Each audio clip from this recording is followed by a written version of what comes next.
নারদীয় ভক্তি সূত্র। নারদীয় ভক্তির প্রসঙ্গ আমরা আগেও করেছি, যেখানে ভক্তির সংজ্ঞা নির্ধারণ করা হয়েছে। ভক্তি কাকে বলে, ভক্তি কি, এবং পরাভক্তি লাভের উপায় কি ইত্যাদি বিভিন্ন বিষয় এখানে সূত্রাকারে আলোচিত হচ্ছে। তাই নারদীয় ভক্তি সূত্র একটি ভক্তি শাস্ত্র, যেখানে ভক্তির বিভিন্ন দিককে সূত্রাকারে লিপিবদ্ধ করা রয়েছে।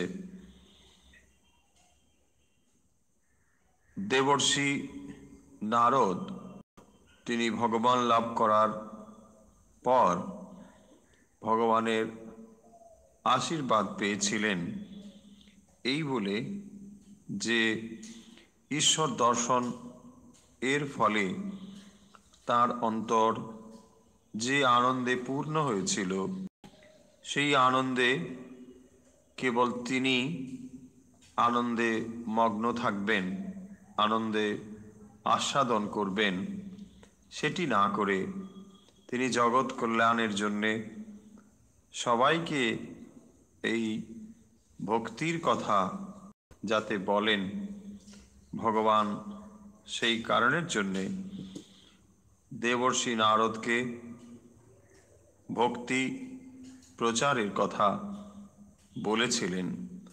এবং সেই কারণের জন্যে আমরা দেখতে পাই দেবর্ষি নারদ ভগবানের ভক্তির কথা তিনি সর্বত্র প্রচার করেছেন। এবং সেই ভক্তি কিভাবে মানব কল্যাণে মানুষ কি করে তাকে লাভ করতে পারে এবং কাকে বলে ভক্তি ইত্যাদি বিষয় সূত্রাকারে এখানে লিপিবদ্ধ হয়েছে। সূত্র সম্পর্কে আমরা পূর্বেও আলোচনা করেছি যে যখন একটি বড় কিছু কথা তাকে যখন মনে রাখার প্রয়োজন হয়, তখন সংক্ষিপ্ত আকারে ছোট করে রচনা করার যে পদ্ধতি তাকেই বলা হয়েছে সূত্র, যেখানে খুব সংক্ষেপে কতগুলো মাত্র শব্দ দিয়ে এটিকে প্রকাশ করা হয়, কিন্তু তার ভেতরে গভীর ব্যঞ্জনা থাকে, গভীর তাৎপর্যপূর্ণ অনেক কথা থাকে। সেগুলোকে সংক্ষেপে বর্ণনা করলে বা সংক্ষেপে রচনা করলে মনে রাখার সুবিধে হয়। আমরা জানি আগেকার দিনে এই সমস্ত শাস্ত্রাদি মানুষ মুখস্থ করে রাখতেন, যার ফলে সহজ এই সূত্র সাহিত্য রচিত হয়েছে। আপনারা যারা বিভিন্ন সৎসঙ্গে যান বা গ্রন্থাদি পাঠ করেন, তারা ব্রহ্মসূত্রটির নাম নিশ্চয়ই শুনেছেন। ব্রহ্মসূত্র ব্যাসদেব রচিত একটি গ্রন্থ, বেদান্ত গ্রন্থ। সেখানেও আমরা এই সূত্র শব্দটি পাই, যে কতগুলো তাত্ত্বিক কথাকে যখন সংক্ষেপে বর্ণনা করা হয় সেটি হলো সূত্র। একদিকে যেমন সূত্রের একটি সুবিধে রয়েছে, অসুবিধে হলো যে সূত্র ব্যাখ্যা ছাড়া তাকে বোঝা খুব কঠিন। এইভাবেই যখন সূত্র অনেক কাল পরে আমাদের কাছে এসে উপস্থিত হয়, তখন এক ভাষাগত ব্যবধান, দুই যেহেতু এটি সূত্র, ফলে অনেক সময় আমাদের বুঝে উঠতে একটু অসুবিধে হয়। কিন্তু সেই দিক থেকে এই ভক্তি সূত্র অত্যন্ত সহজ, খুব সহজ সংস্কৃতে এটি রচনা, বোঝার খুব কঠিন কিছু নয়। আমরা এর পূর্বে আলোচনা করেছি, যে সূত্রগুলো ইতিমধ্যেই আমরা আলোচনা করেছি। একবার কেবল সেই সূত্রগুলোকে আমরা দেখে নেব, তারপর আমরা নতুন সূত্রে আজকের আলোচনা শুরু করব। আমরা নারদীয় ভক্তি সূত্রের শুরু থেকে মোটামুটি 19-20 নম্বর সূত্র পর্যন্ত আলোচনা করেছিলাম, যেখানে পরাভক্তির স্বরূপ কি, কিভাবে লাভ করা যায় ইত্যাদি বিষয় সেখানে আলোচিত হয়েছে। সূত্র প্রথমেই এই ভক্তির স্বরূপটি বলতে গিয়ে বলেছেন যে সা তস্মিন পরমা প্রেম রূপা। এই ভক্তি হলো পরম ভালোবাসা বা পরম। কেন এই পরম শব্দটি ব্যবহার করা হয়েছে এ কথাও আমরা আলোচনা করেছি। পরম শব্দ জাগতিক ভালোবাসার থেকে পৃথকত্ব বোঝাতে এখানে পরম শব্দটি ব্যবহার করা হয়েছে। সা তস্মিন, সা মানে ভক্তি স্ত্রীলিঙ্গ, সেই জন্যে সা শব্দ ব্যবহার করা হয়েছে। সা তু अस्मिन्, তস্মিন মানে সা তু अस्मिन् পরমা প্রেম রূপা। এই ভক্তি হলো ঈশ্বরের প্রতি পরম ভালোবাসা। ঈশ্বরের প্রতি যে পরম ভালোবাসা তাকেই বলা হয়েছে ভক্তি। এটি যে কেবল পরম প্রেম তা নয়, এটি অমৃত স্বরূপ আছে। এই ভক্তি হলো অমৃতের মতো। সেই অমৃত লাভ করলে মানুষ মৃত্যুর পারে যেতে পারে, এবং এই ভক্তি হলো পরম প্রেমা এবং অমৃত স্বরূপ। সেই দুটি কথা সূত্রাকারে এখানে বর্ণিত হয়েছে, আমরা তা বিস্তারিতভাবে আলোচনা করেছি, যেখানে ভক্তির স্বরূপ আলোচনা করা হয়েছে। এবং যেহেতু সূত্রাকারে এই গ্রন্থটি রচিত হয়েছে, তাই দেবর্ষি নারদ যেন এই ভক্তি লাভের পূর্বে ভক্তি আমাদের কিভাবে সাহায্য করতে পারে বা কেন আমরা এই ভক্তি শাস্ত্র পাঠে প্রয়াসী হব, তার একটি সংক্ষিপ্ত রূপ যেন এখানে তুলে ধরেছেন পরবর্তী সূত্রে, যেখানে বলা হচ্ছে জল্লব্ধা পুমান সিদ্ধো ভবতি অমৃতো ভবতি তৃপ্তো ভবতি। এই ভক্তি লাভ করলে কি হয় না, এই ভক্তি লাভ করলে সাধক সিদ্ধো ভবতি, অমৃতো ভবতি, তৃপ্তো ভবতি। তিনটি শব্দ আমরা বিস্তারিতভাবে আলোচনা করেছি। একটি হলো সিদ্ধ, অপরটি হলো অমৃত এবং তৃপ্ত। আমরা জগতে যে সমস্ত জিনিস লাভ করি, জাগতিক বস্তু, তার কোনোটির দ্বারাই আমরা সিদ্ধ অথবা অমৃত অথবা তৃপ্ত হতে পারি না। কারণ এই বিষয়গুলো কেবলমাত্র আমাদেরকে ক্ষণিক সুখ দান করতে পারে, কিন্তু পরিণামে অত্যন্ত বিষময়। তাই ভক্তি হলো একমাত্র যা আমাদেরকে অমৃত এবং তৃপ্ত দান করতে পারে। সেই জন্য বলা হয়েছে সূত্রে তৃপ্তো ভবতি, অমৃতো ভবতি, সিদ্ধো ভবতি।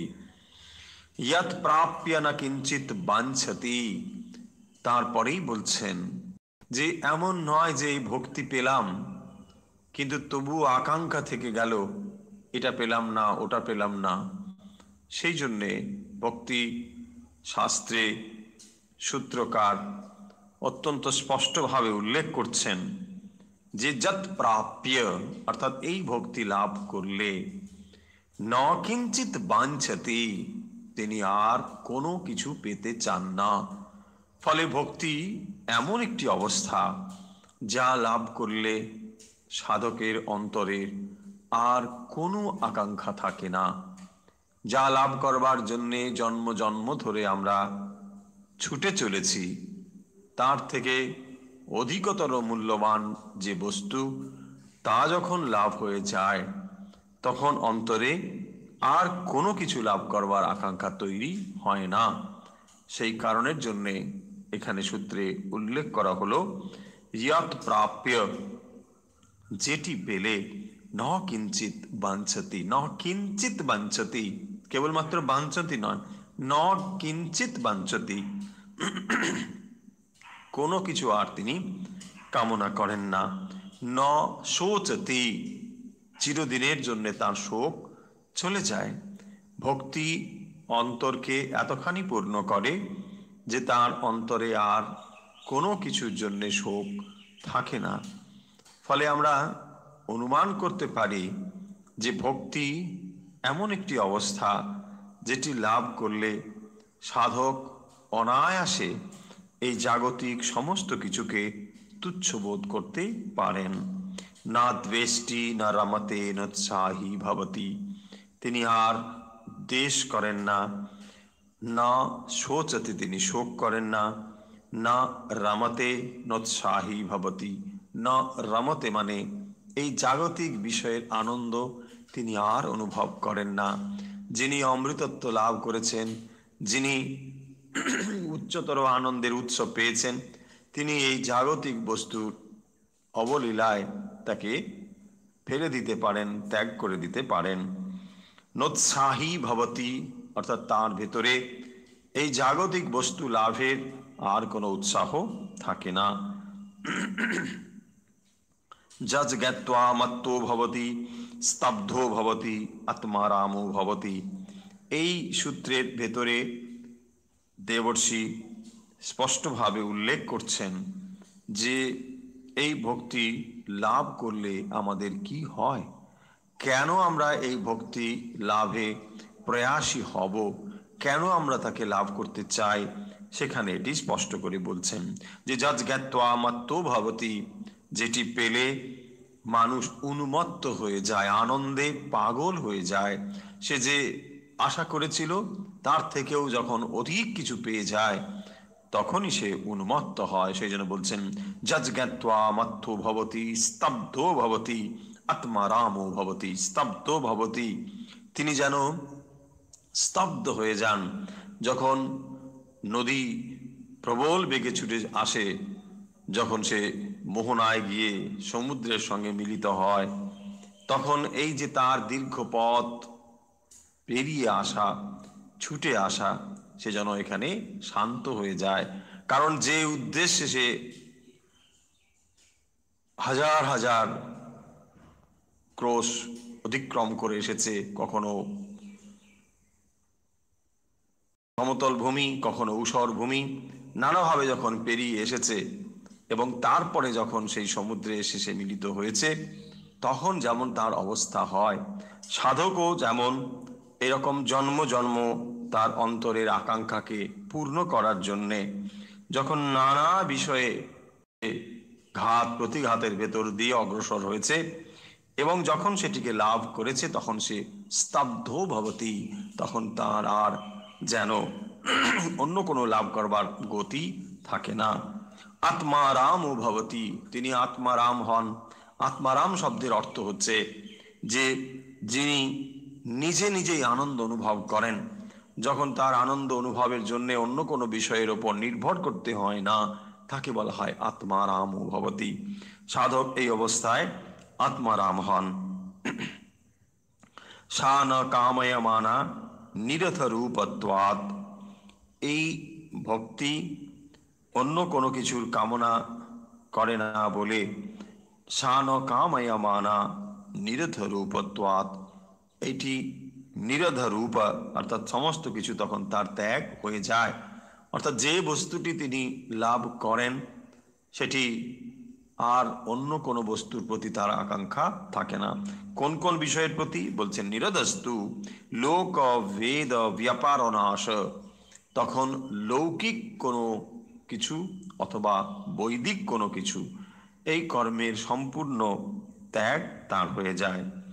তস্মিন অনন্যতা তৎ বিরোধীষু উদাসীনতা চ, বলছেন তস্মিন অনন্যতা অর্থাৎ এই ঈশ্বরের প্রতি তার অনন্য ভাব তৈরি হয়, তখন তিনি একমাত্র ঈশ্বরকেই অন্তরে ধারণ করেন, আর অন্য কোনো কিছু নন। সেই জন্য বলছেন তস্মিন অনন্যতা তৎ বিরোধীষু উদাসীনতা চ। তৎ বিরোধীষু অর্থাৎ ঈশ্বর ছাড়া যা ঈশ্বরের প্রতিবন্ধক বলে সাধকের মনে হয় সমস্ত কিছুকে তিনি উদাসীন থাকেন, উদাসীনতা আচার। সেই বস্তু যা তিনি অন্তরে লাভ করেন তার প্রতি তার অনন্যতা তৈরি হয়। অনন্যতা মানে একমাত্র সেই বস্তুটি তিনি অন্তরে ধারণ করেন, বাকি যা তার থেকে পৃথক, ঈশ্বর থেকে ভিন্ন যে বস্তু তৎ বিরোধীষু, যা তার থেকে বিরোধী, সেই বস্তুগুলোকে তিনি উদাসীন থাকেন। সেই বস্তুর প্রতি তার যে উদাসীন ভাব সেটি প্রকাশিত হয়। তারপরে বলছেন অন্যাশ্রয়ানাম ত্যাগ অনন্যতা। এই অনন্যতা শব্দটিকে আরো স্পষ্টীকৃত করার জন্য, আরো স্পষ্ট করে বলার জন্যে 10 নম্বর সূত্রে বলছেন অন্যাশ্রয়ানাম ত্যাগ অনন্যতা। অন্য আশ্রয়ানাম ত্যাগা, অর্থাৎ আর অন্য কিছুর আশ্রয় তিনি গ্রহণ করেন না, একমাত্র ভগবানকেই তিনি গ্রহণ করে থাকেন। লোকে বেদেষু তৎ অনুকূল আচরণম তৎ বিরোধীষু উদাসীনতা। বলছেন লৌকিক এবং বৈদিক এই দুটো বিষয়ে তৎ অনুকূল আচরণম তৎ বিরোধীষু উদাসীনতা, লৌকিক এবং বৈদিক বিষয়ের অনুকূল আচরণ তিনি করেন, তার বিরোধীর প্রতি তিনি উদাসীন থাকেন। ভবতু নিশ্চয় দাঢ্যাৎ ঊর্ধ্বম শাস্ত্র রক্ষণম। পরবর্তী সূত্রে বলছেন ভবতু নিশ্চয় দাঢ্যাৎ, না যত সময় পর্যন্ত সাধক নিশ্চিতভাবে ভক্তি, অনন্য ভক্তি চিত্তে লাভ না করেন তত সময় পর্যন্ত তিনি কি করেন না নিশ্চয় দাঢ্যাৎ ঊর্ধ্বম শাস্ত্র রক্ষণম, শাস্ত্রকে মর্যাদা দেওয়ার জন্যে তিনি দৃঢ় না হওয়া পর্যন্ত, অন্তরে ভক্তিকে দৃঢ়ভাবে ধারণ না করা পর্যন্ত তিনি লৌকিক অথবা অনুকূল আচরণ করেন। তার মানে শাস্ত্রের যে সমস্ত বিধি নিষেধের কথা রয়েছে, যিনি ভক্ত, যিনি ভক্তি ধারণ করেছেন অন্তরে, যিনি ভক্তি লাভ করেছেন অন্তরে, তিনি কখনো অশাস্ত্রীয় আচরণ করেন না। তিনি বৈদিক এবং লৌকিক যে সমস্ত আচরণের কথা রয়েছে শাস্ত্রে তিনি সেগুলোই করেন। কথামৃতে আমরা দেখব যে যার ঠিকভাবে সাধনা হয়েছে তার কি হয়, বেচালে পা পড়ে না। শ্রীরামকৃষ্ণ বলছেন যে তার পা আর বেচালে পড়ে না। এই যে তিনি একবার নিজেকে সুন্দরভাবে শৃঙ্খল বা নৈতিকতার দ্বারা আবদ্ধ করে নিয়েছেন, এই নৈতিকতাই তাকে রক্ষা করে, তার পা আর বেচালে পড়ে না। কত সময় পর্যন্ত না নিশ্চয় দাঢ্যাৎ ঊর্ধ্বম, যত সময় পর্যন্ত তিনি নিশ্চিত না হন যে হ্যাঁ অন্তরে তার ভক্তি নিশ্চয়ভাবে রয়েছেন, তত সময় পর্যন্ত তাকে বৈদিক এবং লৌকিক যে সমস্ত আচার নিয়ম সেগুলো মেনে চলতে হয়। অন্যথা পাতিত্য সংখ্যা, বলছেন এই ছাড়া তার বিপদগামী হওয়ার সম্ভাবনা রয়েছে। লোকেপি ভজনাদি ব্যাপার তৎ শরীর ধারণাবধি, বলছেন যে লৌকিক ভাবেও ভোজনাদি ব্যাপার শরীর ধারণাবধি যে সমস্ত নিয়ম রয়েছে সেগুলো তাকে মেনে চলতে হবে। আমাদের অনেক সময় মনে হতে পারে যে আমরা ভক্তি সাধনা করছি, তাহলে যত্রতত্র যেখানে সেখানে ভোজন করতে পারি, নাও করতে পারি, বা শরীর ধারণ বিষয়ে যে সমস্ত নিয়ম সেগুলো আর করব কি করব না ইত্যাদি, এরকম প্রথম আমাদের মনে প্রশ্ন আসলেও আসতে পারে। সেই জন্য এখানে স্পষ্টভাবে বলছেন ভোজনাদি ব্যাপার শরীর ধারণাবধি, শরীর ধারণের জন্যে ভোজনাদি বা যে সমস্ত নিয়মাদি প্রয়োজন সেগুলোকে অধিক বাড়াবাড়ি না করে, আবার একেবারেই সেগুলোর দিকে দৃষ্টিপাত না করে মধ্যপন্থা অবলম্বনের কথা বলা হয়েছে। যে যেগুলো করলে শরীর ঠিক থাকে বা সুস্থ থাকে, ভগবানের স্মরণ মনন করা যায়, সেটি হলো মধ্যপন্থা এবং তাকে অবলম্বন করা দরকার। এবং ভোজন বিষয়েও মধ্যপন্থা অবলম্বন করা দরকার। আমরা প্রথমেই এই সবগুলো শুরু করি। এইটা আমরা তাহলে খাওয়া উচিত নয়, ওইটা খাওয়া উচিত নয়, এই আমরা খেতে শুরু করব ইত্যাদি, সব নানা নিয়ে আমরা ভাবি, তখন আসল জিনিসটি হারিয়ে যায়। সেই জন্য এখানে স্পষ্ট বলছেন। আমরা এগুলো আলোচনা করেছি, তাই আমরা খুব সংক্ষেপে এগিয়ে যাচ্ছি। ভক্তির লক্ষণ ও উদাহরণ হিসেবেও আমরা কতগুলো সূত্র পেয়েছি, যেখানে ভক্তির লক্ষণ হিসেবে বলছেন তার লক্ষণানি বাচ্যান্তে নানা মতভেদাত। যেখানে ভক্তির কি কি লক্ষণ, কিভাবে আমরা বুঝবো যে অন্তরে ভক্তি লাভ হয়েছে, সেটি এখানে উল্লেখ করা হয়েছে। পারাশর্য অর্থাৎ পরাশর পুত্র ব্যাসদেব, তিনি পূজা সম্পর্কে, মানে পূজাদিষু অনুরাগ ইতি পারাশর্য, তিনি ভক্তির সংজ্ঞা নির্দেশ করতে গিয়ে, ভক্তির লক্ষণ নির্দেশ করতে গিয়ে এই সূত্রটি বলেছেন। তিনি বলেছেন পূজাদিষু অনুরাগ, পূজাদির প্রতি যে অনুরাগ, এটি হলো ভক্তির লক্ষণ। অন্তরে ভক্তি লাভ হয়েছে কিনা ব্যাসদেব তার লক্ষণ হিসেবে বলছেন পূজাদির প্রতি অনুরাগ। পূজা, জপ, ধ্যান ইত্যাদি এর পর্যায়ভুক্ত বাক্য, পর্যায়ভুক্ত শব্দ। পূজা শব্দের দ্বারা এগুলোকেও বোঝানো হচ্ছে, যিনি পুজো করছেন, জপ করছেন, তিনি নিশ্চয়ই অন্তরে ভক্তি ধারণ করেছেন, তার অন্তরে ভক্তি নিশ্চয়ই, এটি তার লক্ষণ। এই লক্ষণ সম্পর্কে আমরা পূর্বেও আলোচনা করেছি। একটিকে বলা হয় স্বসংবেদ্য, আর একটিকে বলা হয় পরসংবেদ্য। স্বসংবেদ্য শব্দের অর্থ হলো যেটি নিজে বোঝা যায়, আর পরসংবেদ্য কথার অর্থ হলো যেটি দেখে অপরে ধারণা করতে পারে। ধরুন একজন মানুষকে আমরা দেখলাম, তিনি মন্দিরে যাচ্ছেন, তিনি গঙ্গা স্নান করছেন, ঘন্টার পর ঘন্টা পুজো করেন, অনেকক্ষণ ধরে চলে দাঁড়িয়ে তিনি মানে সূর্যের প্রতি অঞ্জলি দিচ্ছেন, এসব নানা রকম করছেন। ধরুন, দেখে আমাদের কি মনে হতে পারে? লোকটি অত্যন্ত ধার্মিক, তিনি অনেক পুজো আদি করছেন। এই অংশটি হলো পরসংবেদ্য, মানে অপরে তাকে দেখে, এইগুলো দেখে, লক্ষণ আদি দেখে একটি ধারণা করতে পারে। আবার তিনি নিজেও একটি ধারণা করতে পারেন, যে মানুষটি এই কাজগুলো করছেন তিনি নিজে নিজে উপলব্ধি করতে পারবেন যে তার অন্তর কতখানি শুদ্ধ হয়েছে, কতখানি পবিত্র হয়েছে ইত্যাদি। তাহলে ভক্তি অন্তরে এসেছে কিনা তা বোঝার জন্যে আমাদের কাছে দুটো জিনিস রয়েছে। একটিকে বলা হয় স্বসংবেদ্য, অপরটি হলো পরসংবেদ্য। এই পরসংবেদ্য অংশে অনেক সময় ভুল হয়ে যাওয়ার সম্ভাবনা রয়েছে। কিরকম? একজন মানুষকে আমরা এইরকম দেখে ধারণা করতে পারি যে মানুষটি পরম ভক্ত, কিন্তু তিনি নাও হতে পারেন। তিনি অনেক গঙ্গা স্নান করেন, অনেক পুজো করেন ইত্যাদি করেন, কিন্তু তিনি সত্যিকারের ভক্ত নাও হতে পারেন। তিনি অভিনয় করছেন, যদি তিনি অভিনয় নাও করেন, তবুও আমরা তাকে দেখে যে ধারণা করলাম সেটি কিন্তু সম্পূর্ণ 100% সত্য হবে এরকম কোনো গ্যারেন্টি নেই। কিন্তু স্বসংবেদ্য অর্থাৎ যিনি নিজে অনুষ্ঠান করছেন, তিনি নিজেকে সব থেকে ভালো জানেন। তিনি একমাত্র জানেন তিনি কোন উদ্দেশ্যে করছেন। সেই জন্য উপায় এবং উদ্দেশ্য দুটো জিনিস খুব পরিষ্কার।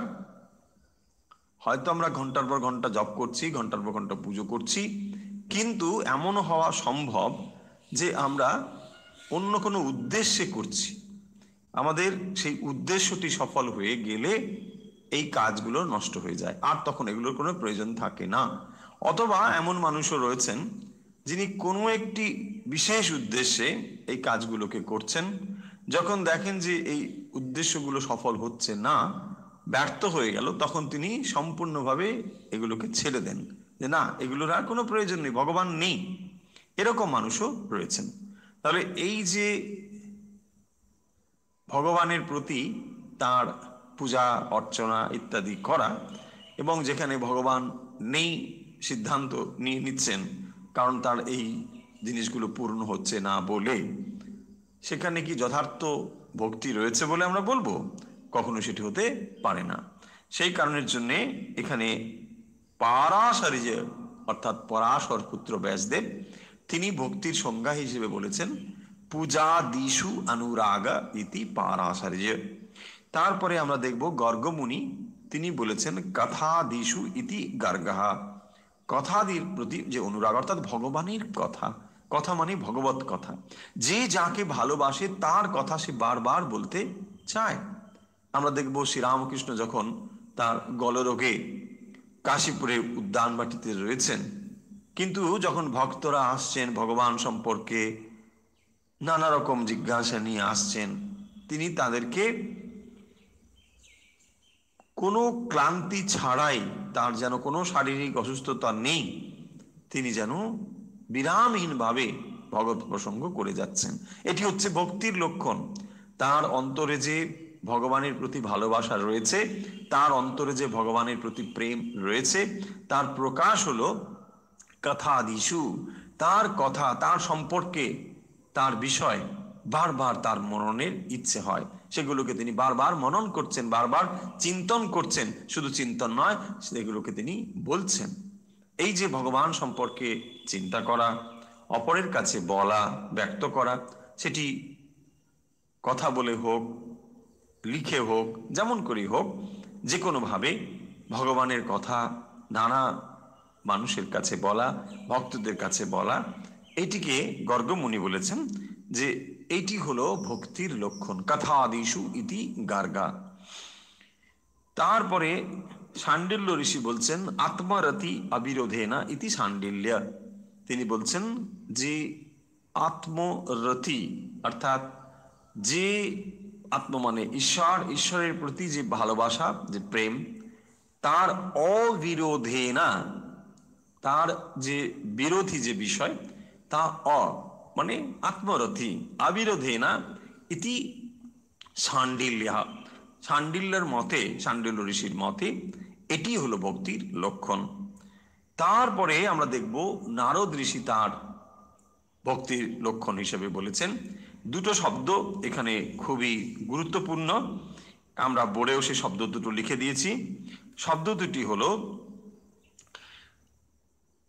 তদর্পিতা অখিল আচরতা তৎ বিস্মরণী পরম ব্যাকুলতা ইতি। বলছেন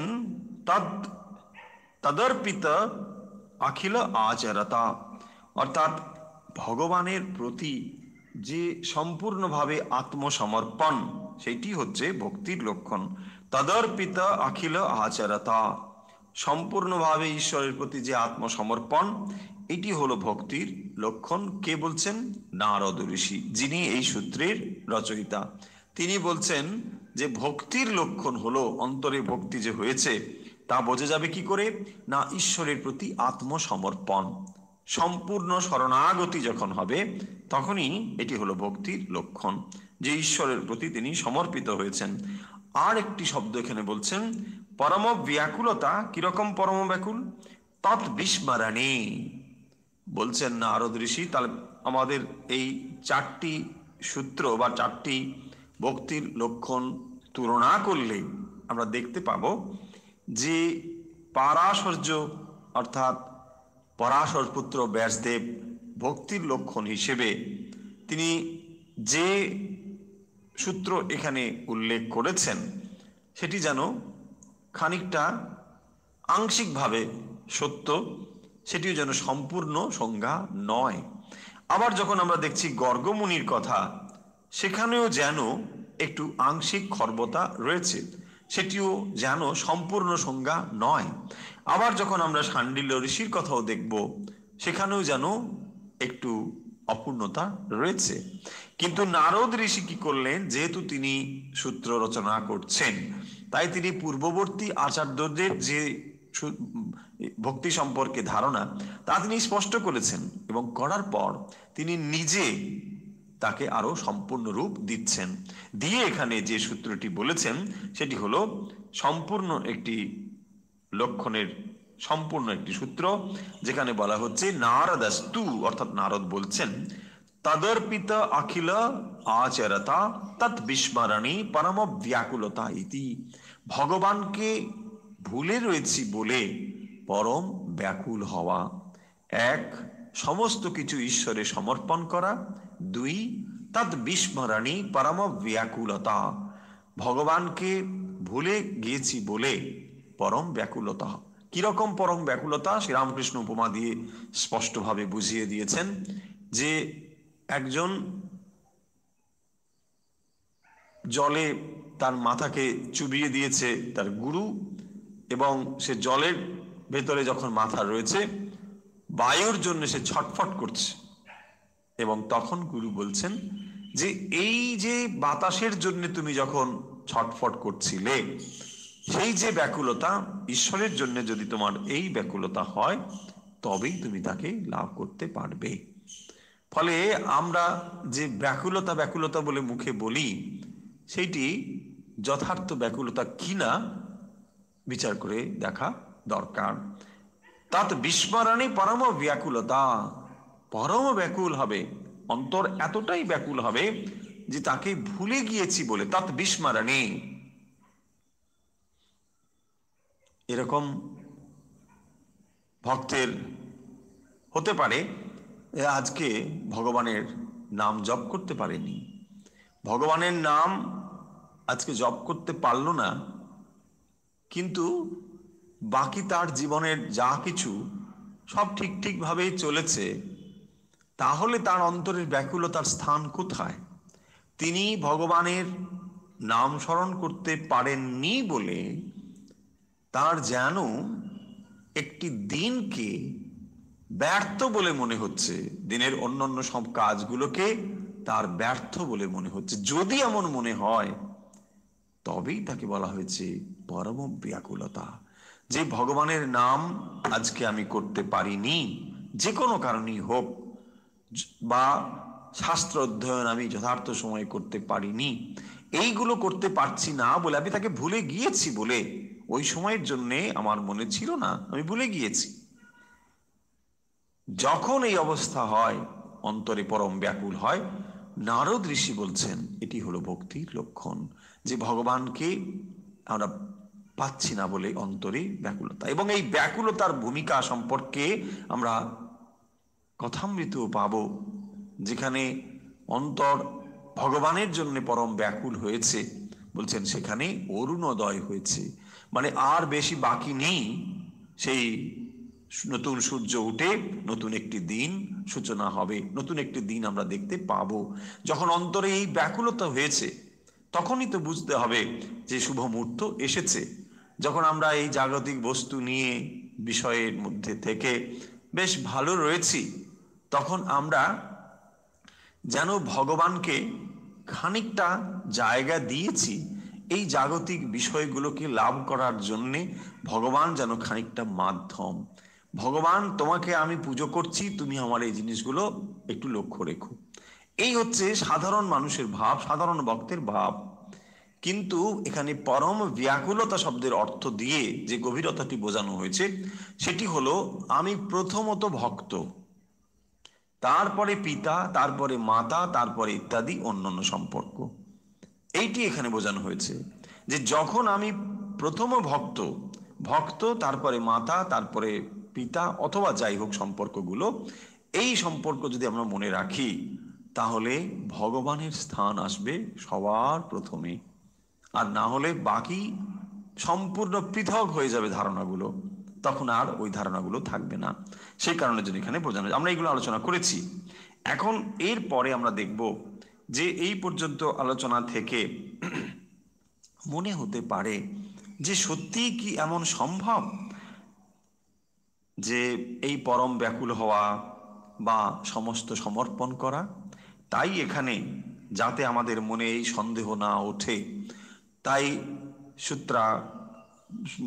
সূত্রাকারে এখানে সেটি উল্লেখ করা হয়েছে। সেখানে বলা হয়েছে আস্তি এবম এবম, মানে এরকম রয়েছে, যে এমন নয় যে এটা হবে কি হবে না এরকম একটি ধারণা, তা নয়। বলছে আস্তি এবং এবং, এরকম হয়, সত্যি এমন হয় যে সাধকের জীবনে এটি স্পষ্ট হয়েছে।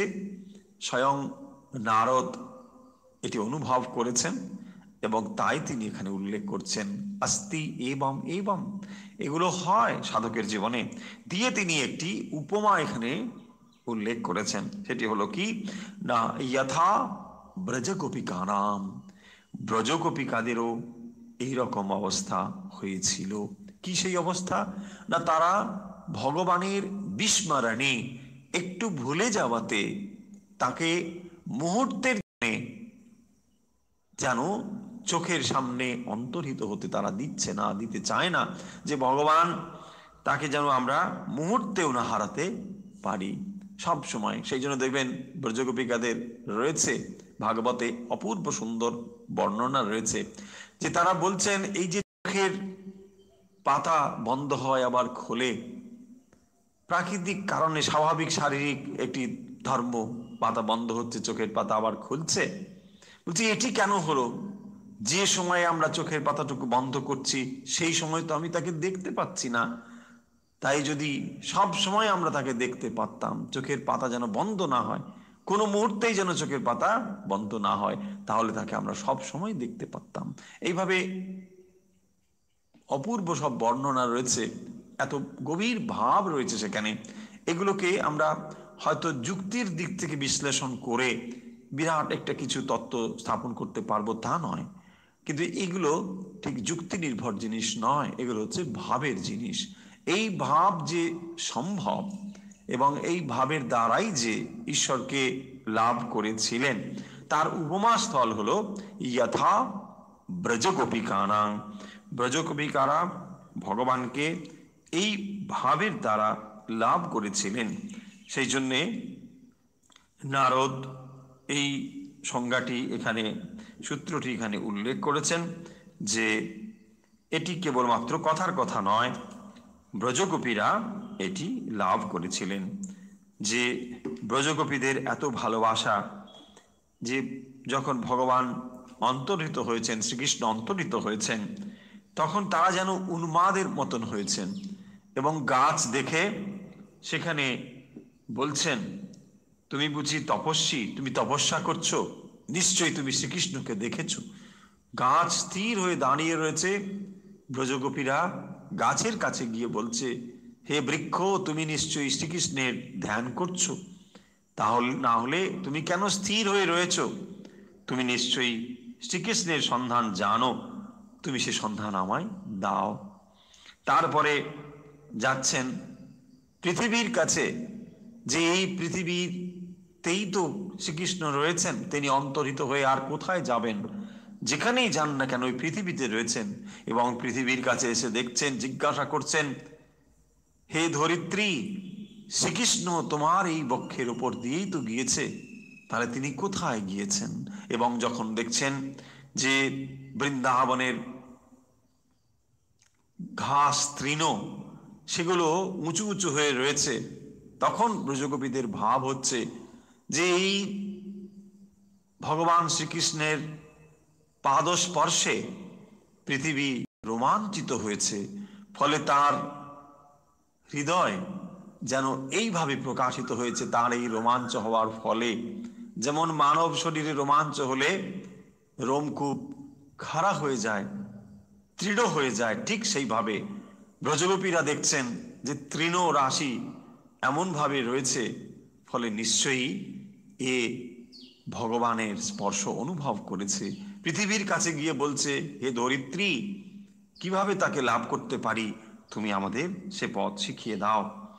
এইভাবে বর্ণনা রয়েছে এবং ভগবানকে তারা অন্তরে এইভাবে ধারণ করেছেন।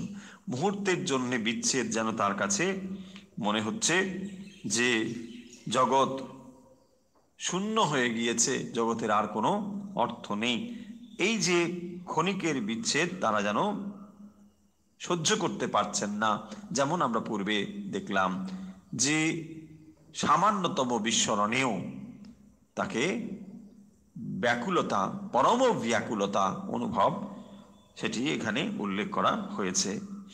এরপরে একটি সূত্র রয়েছে যে না তত্রাপি মাহাত্ম জ্ঞান বিস্মৃতি অপবাদঃ।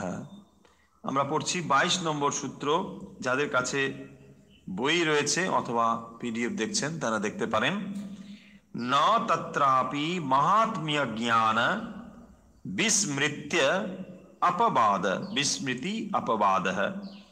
न तत्रापि माने न तत्र अपि न तत्रापि महात्म्य ज्ञान विस्मृति अपवाद। अर्थात এই একটি अपवाद বা এই একটি প্রশ্ন তোলা হয় যে ব্রজগোপীরা কি ভগবান শ্রীকৃষ্ণকে ভগবান বলে জানতেন? যদি তাকে ভগবান বলে না জানতেন তাহলে তাকে কি করে তারা ভালোবাসতেন? তাদের এই ভালোবাসার অর্থ কি? ভগবান রূপে যদি তারা তাকে না জানেন তাহলে ভগবান শ্রীকৃষ্ণের স্বরূপ সম্পর্কে তারা জানতেন না। যদি না জানেন তাহলে এটি তো কেবল মানব প্রেম হয়ে যায়, মানব ভালোবাসা হয়ে যায়। সেই প্রশ্ন তোলা হয়েছে এবং তার উত্তরে এখানে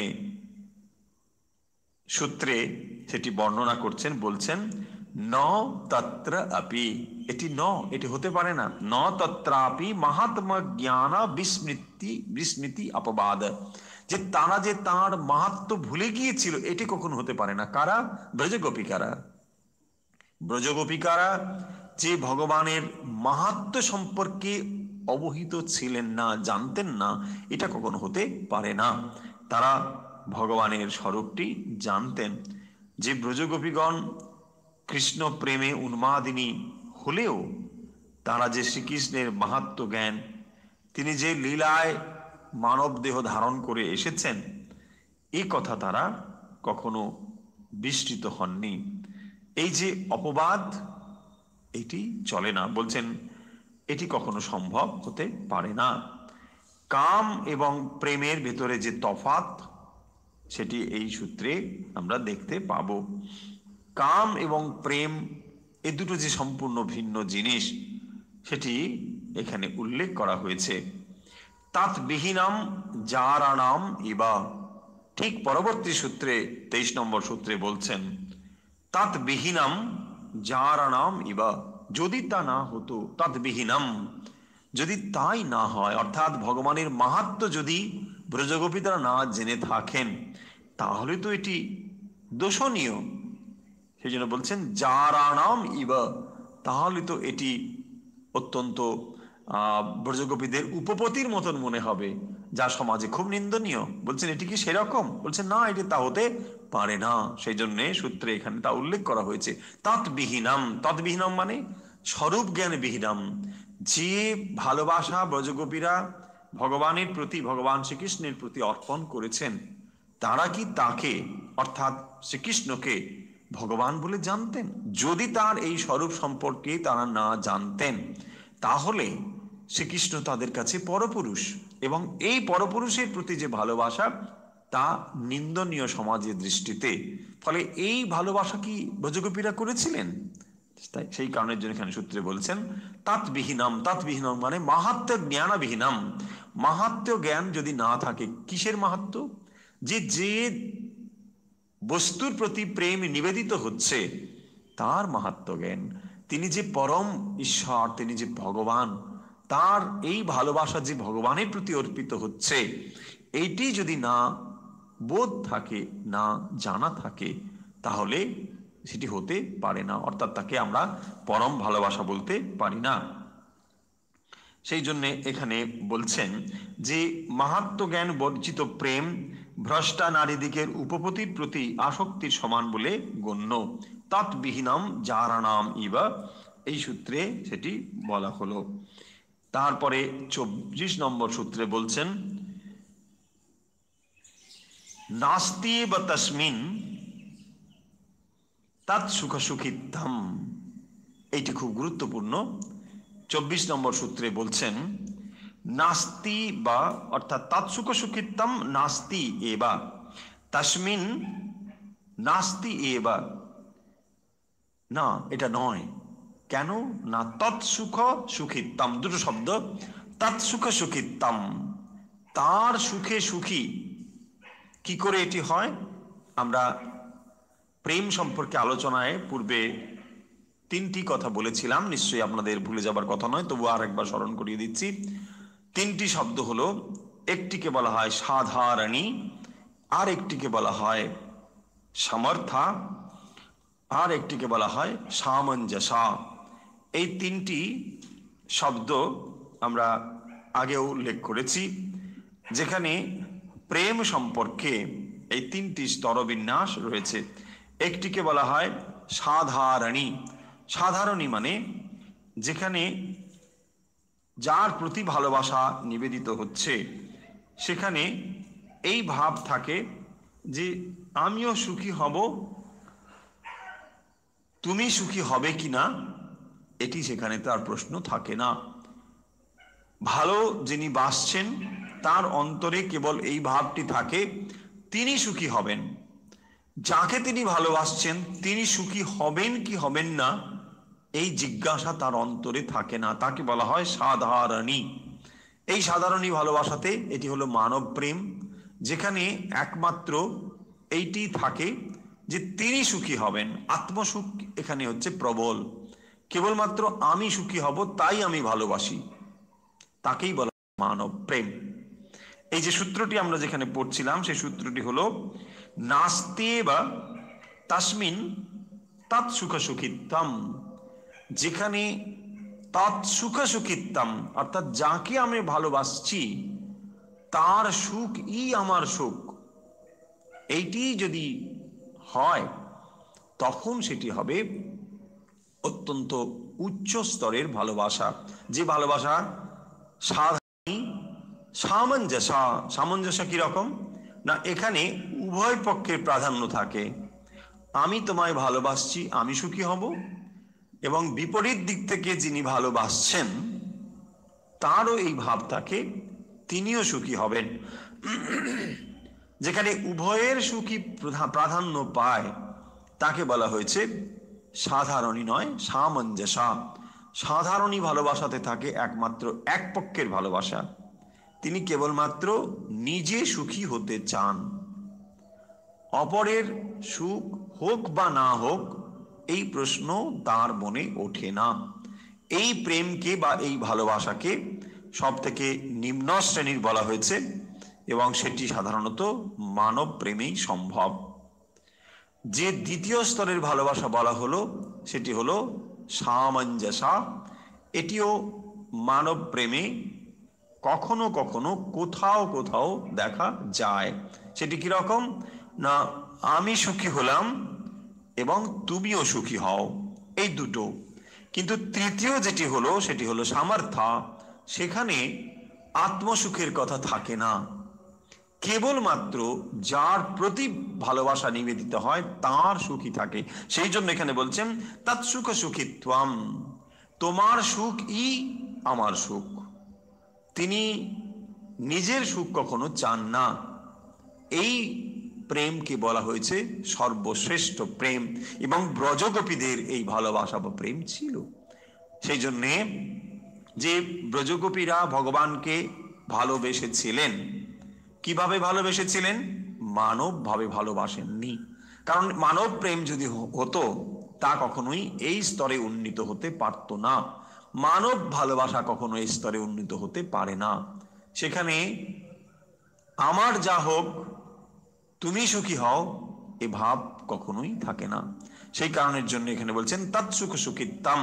আমরা দেখব যখন ভগবান শ্রীকৃষ্ণ তার ওই মাথা ব্যথা হয়েছে বলে একটি সুন্দর লীলা রয়েছে ভগবানের, যে তিনি সমস্ত গোপীদের কাছে সবাই গিয়ে বলছেন ভগবানের এরকম মাথা যন্ত্রণা হয়েছে, কিভাবে ভালো হবে? তো ভগবানের কাছেই উপস্থিত হয়ে বললেন যে আপনি বলে দিন কিভাবে এটি সম্ভব, কারণ আপনি তো সর্বলীলাময়, আপনি বলুন কিভাবে এটি নিরাময় হবে। তখন ভগবান বলছেন যে ভক্তের পদরজ যদি আমি পাই তবেই কেবলমাত্র এটি নিরাময় হতে পারে। ভক্তের পদরজ, সবাই শুনে অবাক। কি এমন ভক্ত রয়েছে যে তার পায়ের ধুলো ভগবানকে দেবেন, ভগবান মাথায় নেবেন? ভক্ত কখনোই এটা করতে পারেন না। ভক্ত ভগবানকে সর্বোচ্চ আসন দেন, তিনি কখনোই তার পায়ের ধুলো সেখানে দিতে পারেন না, কখনোই পারেন না, সজ্ঞানে তো পারেনি না। কিন্তু যখন এটি শ্রীমতী রাধিকার কাছে গিয়ে উপস্থিত হলো, শ্রীমতী রাধিকা কোনো প্রশ্ন না করে সঙ্গে সঙ্গে তিনি শ্রীচরণ রজ দিয়ে দিলেন, দিয়ে বলছেন, হ্যাঁ নিয়ে যান। এতে আমি জানি আমার মহা অপরাধ হবে, কিন্তু সে অপরাধ আমার হোক, কিচ্ছু এসে যায় না। তাতে যদি আমার নরক বাস হয় তাতেও কিছু এসে যায় না, কিন্তু এতে ভগবানের মঙ্গল হবে, তিনি রোগমুক্ত হবেন, তিনি শান্ত হবেন, এটাই নিয়ে যাও। এটাই প্রমাণ করে যে ব্রজগোপীদের যে ভালোবাসা ছিল তা কখনো এই সাধারণই বা সামঞ্জস্য স্তরের ছিল না, সেটি হলো সামর্থ্য স্তরের, এবং সেটি হলো তৎসুখে সুখিতাম। এই কথাটি এখানে গুরুত্বপূর্ণ, যে তৎসুখে সুখিতাম, তোমার সুখেই আমার সুখ। তাই ভগবানের প্রতি যখন এই ভালোবাসা ভক্তের অন্তরে স্বতঃস্ফূর্তভাবে উচ্চারিত হয় যে কেবলমাত্র তোমাকে ভালোবাসি ভালোবাসার জন্যে, লাভ ফর লাভ সেক, ভালোবাসার জন্যই ভালোবাসা, প্রেমের জন্যই প্রেম, অন্য কোনো কিছুর জন্য নয়, তখনই সেটি হয় সর্বশ্রেষ্ঠ ভালোবাসা। শ্রীরামকৃষ্ণের জীবনে নিশ্চয়ই আপনাদের মনে রয়েছে, যখন স্বামী বিবেকানন্দ, তখন তিনি নরেন্দ্রনাথ ঠাকুরের কাছে যেতেন, ঠাকুরের কাছে যাচ্ছেন, নানা কথা শুনছেন।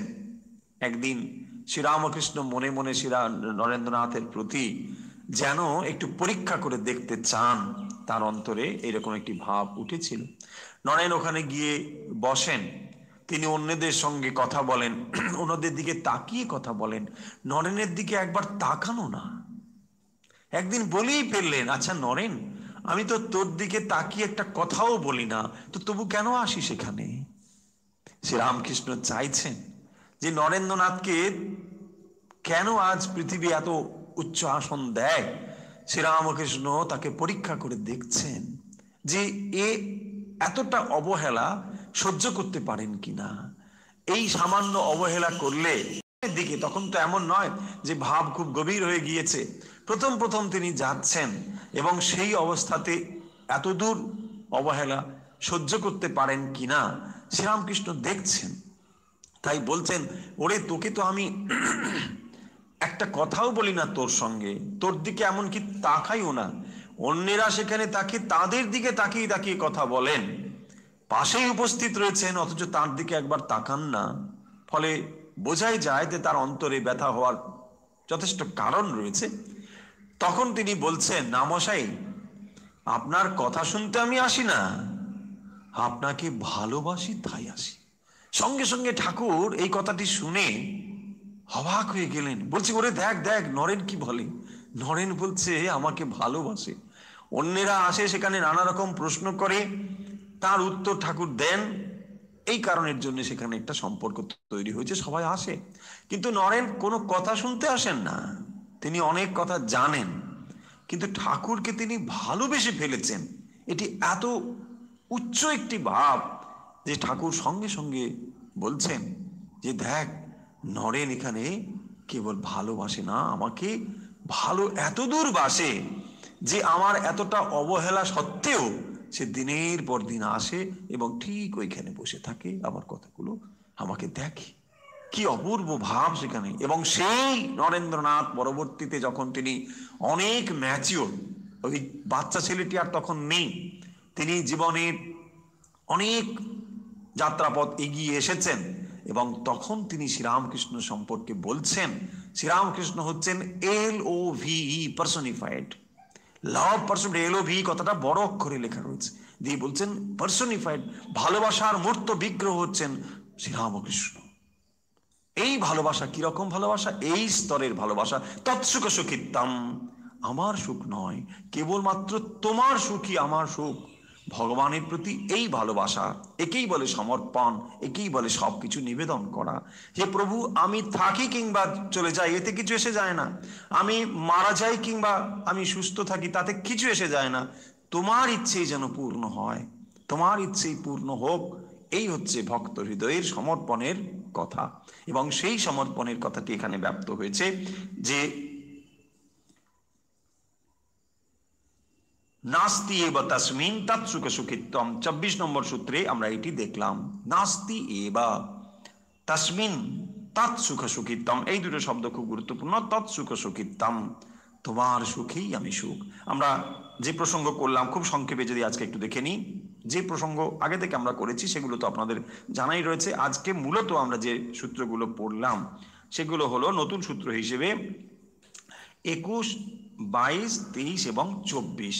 ২১, ২২, ২৩-এর মধ্যে কি রয়েছে না, এখানে একটি এক্সাম্পল দেওয়া হয়েছে, যথা ব্রজগোপিকা নাম, অর্থাৎ এই যে আত্মসমর্পণ করা এবং তৎ বিস্মরণে ব্যাকুলতা, ভগবানকে ভুলে গেছি বলে যে এত অন্তরে ব্যাকুলতা, সেই ব্যাকুলতার উপমা দিতে গিয়ে আমরা দক্ষিণেশ্বরে শ্রীরামকৃষ্ণের যে মায়ের দেখা পাচ্ছে না বলে তিনি মেঝেতে মুখ ঘষছেন, দক্ষিণেশ্বরে শ্রীরামকৃষ্ণ মায়ের দেখা পাচ্ছেন না, এই ব্যাকুলতা, এই যে ব্যাকুলতা বলছেন এটি কেবলমাত্র কথার কথা নয়, এটি সত্যিই হয়। এবং সেই জন্য এখানে বলছেন যে কিরকম না, ব্রজগোপিকানাং, ব্রজগোপীদেরও এইরকম অবস্থা হয়েছিল। তারপরে বলছেন না তত্রাপি মহাত্মা জ্ঞান বিস্তৃতি অপবাদ, যে তারা যে ভগবানের এই রূপটা জানতেন না, অর্থাৎ স্বরূপটি জানতেন না, এই অপবাদ কিন্তু খাটে না। যদি এই প্রশ্ন কেউ তোলে যে ব্রজগোপীরা যে ভগবানকে ভালোবাসতো, শ্রীকৃষ্ণকে যে ভালোবাসতো, এটি তো জাগতিক ভালোবাসা, এই ভালোবাসা তাকে স্বরূপ জ্ঞান কি তারা জানতো, অর্থাৎ তারা কি জানতো যে ইনি স্বয়ং ভগবান? যদি তাকে ভগবান রূপে জানতো তাহলে কোনো কথা নয়, কিন্তু তারা জানতো না, সেই জন্য। কিন্তু এই প্রশ্নকে বলছেন না অপবাদ, এই কথা তোমরা বলতে পারো না যে তারা স্বরূপ জ্ঞানে তাকে জানতেন না, তাহলে সেটি কি হয়ে যাবে, সেই জন্য বলছেন তাদ বিহীনম জারণামিব, তাহলে এটি কি রকম হয়ে যাবে না, এটি উপপতির প্রতি ভালোবাসার মতো হয়ে যাবে, যা সমাজে নিন্দনীয়। এটা তা কখনো নয়। কেন নয় তাকে আরো স্পষ্ট করে বলছেন এই ২৪ নম্বর সূত্রে, যে নাস্তি বা তাসমিন তৎ সুখ সুখিত্তম, তার সুখেই তারা একমাত্র সুখ অনুভব করতেন। কারণ যে দুটো তিনটে স্তরের ভালোবাসা আমরা দেখলাম, যেখানে সাধারণী, সামঞ্জসা এবং সামর্থ্যা। সাধারণী ভালোবাসা হচ্ছে আমি ভালোবাসবো কেবলমাত্র আত্মসুখের জন্যে, আমি সুখী হব তাই তোমায় ভালোবাসি। দ্বিতীয় স্তর হলো আমিও সুখী হব, তুমিও সুখী হবে। এবং তৃতীয় সর্বশ্রেষ্ঠ স্তরটি হলো কেবলমাত্র তুমিই সুখী হবে, আমি সুখী কিংবা অসুখী এতে কোনো এসে যায় না, আমি থাকি কিংবা মারা যাই তাতেও কিছু এসে যায় না। যেমন নাকি শ্রী রাধিকা নির্দ্বিধায় তার পদরজ ভগবানের মঙ্গলের জন্যে, রোগমুক্তির জন্যে দিয়ে দিয়েছিলেন, ঠিক সেরকম ভক্ত তার কি হবে সে চিন্তা তিনি না করে একমাত্র ভগবানের উদ্দেশ্যে, ভগবানের জন্যে তিনি নিজেকে সমর্পণ করে দেন। তাহলে আজকের আমরা এই পর্যন্ত ভক্তির যে লক্ষণ আদি এবং তার উদাহরণ বিষয়ে যে সূত্র সেইগুলো আমরা আলোচনা করলাম। আজকে মূলত আমরা আলোচনা করলাম ২১ থেকে ২৪ নম্বর সূত্র পর্যন্ত। এর পরে আমরা পরাভক্তির মহত্ব নিয়ে আলোচনা করব, যে পরাভক্তি কিভাবে লাভ করা যায়, তার লক্ষণ কি ইত্যাদি এর পরবর্তী সূত্রগুলোতে আলোচনা হয়েছে।